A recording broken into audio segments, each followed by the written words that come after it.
Hey everybody, I'm Benjamin, aka The Terrible Australian of supermarcy.com, and this is my video review of Far From the Madding Crowd, which is the latest adaptation of the novel of the same name by Thomas Hardy.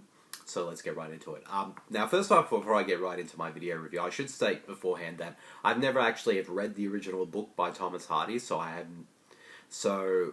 I'm not going to be able... So I won't be comparing how the film is to the book as an adaptation, so I'm just going to be judging this film on its own as a film. So, with that in mind, one of the main reasons why I was looking forward to checking out this film is because of the director, now, who of course is Thomas Vinterberg. Now, a lot of you out there, probably, if the name sounds familiar, he was the director behind the film The Celebration, or Festin, as it's also known as, back in the mid-90s, which of course was one of the films that started the Dogma movement. And that's the film he's probably best known for, but for me personally, he's probably best known from 3 years ago when he directed the Academy Award-nominated film The Hunt, which starred Mads Mikkelsen. Now, The Hunt was I thought was a spectacular film, and that actually was my #1 film of 2012. So, with that in mind, I was looking forward to seeing what Thomas Vinterberg was going to bring out next as his next film. So I was very surprised that the next project that he would take on would be this film, this story. Mainly because, I thought, okay, well, he's sort of taking on sort of a costume drama, and I thought, okay, that sounds interesting in that way. So I thought, okay, we'll see what he can do. And I have to say, I thought that this film, overall, with this film, having seen his work in what he does with this film, I thought he did a really good job. I thought this was a really good and really compelling period drama that I just found quite engaging from beginning to end. And there's two main reasons why that is. First up, of course, is Thomas Vinterberg's director, who I thought did a great job with his direction, and also he sort of brings usually with most costume dramas, they sort of have this sort of TV feel look to them. But luckily though, Vinterberg doesn't do that at all, and he actually does bring a sort of very cinematic eye to the story. And the film just looks spectacular. And of course, with the help of his cinematographer, Charlotte Bruce Christensen, I'm probably pronounced her name wrong, so forgive me. They sort of give this film a very cinematic look that just looks beautiful, and it's definitely one of the most beautifully shot films I've seen so far this year, and for that alone, I'd say it's definitely worth checking out at the cinema just to see how gorgeous this film is. And of course, it's just pretty well directed. He knows how to sort of make it sort of really compelling and just really engaging as a film, and also he knows how to get great performances out of his actors. And that's the second main thing. What I really liked about this film was the cast. Carey, Mulligan, Matthias, Schoenaerts, Michael Sheen, Tom Sturridge, and Juno.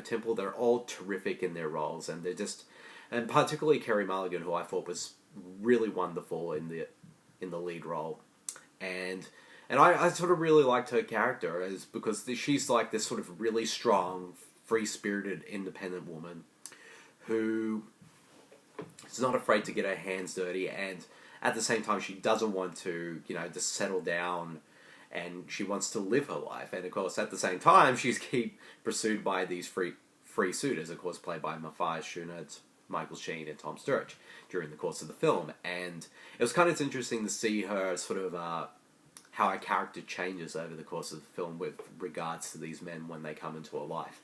And I thought Carey Mulligan conveyed that beautifully, but she's always been a wonderful actress, and I'm a huge fan of hers, and she just gives a really wonderful performance. And also the other supporting cast are really good too, and particularly Matthias Schoenaerts, who's an actor I've been sort of seeing in a lot of films over the last few years, particularly like Rust and Bone, The Drop, A Little Chaos. He sort of is wonderful in those films, and once again he brings...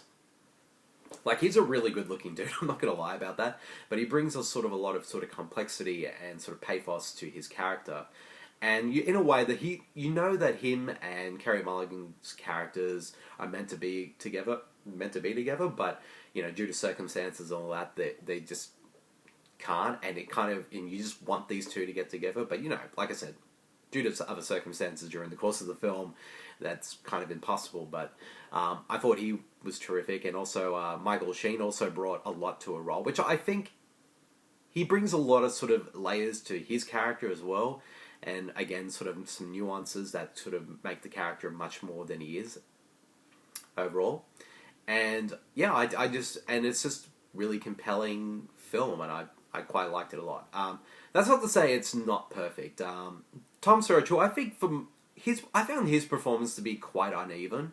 Like at times he's really good, but then all of a sudden in a way his performance is very bipolar in a lot of ways, because like his character will be something one minute and all of a sudden he'd be quickly shift into a different sort of like personality, and I just found that kind of jarring, to be honest. And I don't know why that is, but I think it's because like even though I think Thomas Vinterberg makes the story really compelling, but when you sort of kind of get down to the nitty gritty of the story, and sort of and you're watching it, and as I'm watching it as a viewer, the story does feel very melodramatic, and it kind of just seems like there's a lot of drama in it. But luckily, Vinterberg sort of, with the help of with his direction, doesn't make it feel too campy or melodramatic in any way. He brings a perfect tone to it that doesn't feel too much like that. But when you kind of look at the structure of this story, it does, and the plot kind of just goes to one thing to another. And maybe that's probably why it is, because the plot does feel slightly uneven, and like I said, there's a lot of drama in this film, and it just and sort of watching it, I felt, okay, this is a bit melodramatic, at least in terms of plotting, not in terms of tone, but that's what I sort of felt during the course of this film. And maybe it's different in the book, because like I said, I haven't read the book, so it probably comes across it probably comes across pretty well balanced in the book, and maybe sort of with the film, since this is only a 2-hour film, I don't know how many pages the book is, but I suppose with the book, it probably was able to, if it's a pretty big, during the course of the book, it's probably much easier to swallow than it is in the film, because it does hence feel a bit uneven, and maybe it sort of kind of streamlined to some of the sort of dramatic points of the story. But you know, that's just me, but I'm sort of probably making too much out of nothing, but overall, that's kind of what sort of the main problem is kind of like, it is pretty well written, but I do think the plot did manage to be a little bit uneven and a bit melodramatic at times. And also Tom Sturridge's performances kind of contribute to that, because his character brings a lot of the drama to the story, and his sort of bipolar kind of performance kind of just, that would explain why his character is that way during the course of the film, because of, like I said, a lot of the sort of the drama, particularly in the third act of the film, he's kind of centered around him, and that's probably why I kind of feel it's a bit of an uneven film, sort of plot-wise. But other than that, there is also, of course, the score by Craig Armstrong. I thought was terrific as well. So he always makes great scores. So and this is another sort of great one from him. So overall, I think I think the plot again is a bit uneven and a bit melodramatic at times, but overall, I still thought this was a pretty solid and pretty well made and engaging film.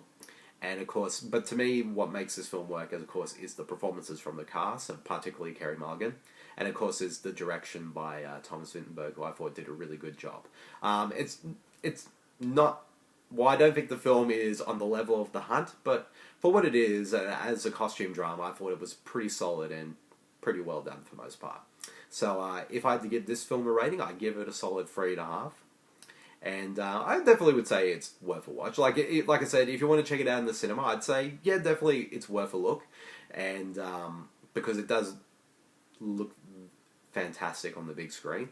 Or if you want to, you can just wait till it comes out on DVD or Blu-ray. So either way, it works. So, but it's definitely one I'd still recommend everyone to check out. So yep, that's my video review of Far From the Madding Crowd. I hope you all enjoyed it, and I'll see you guys all later. See you everyone. Bye.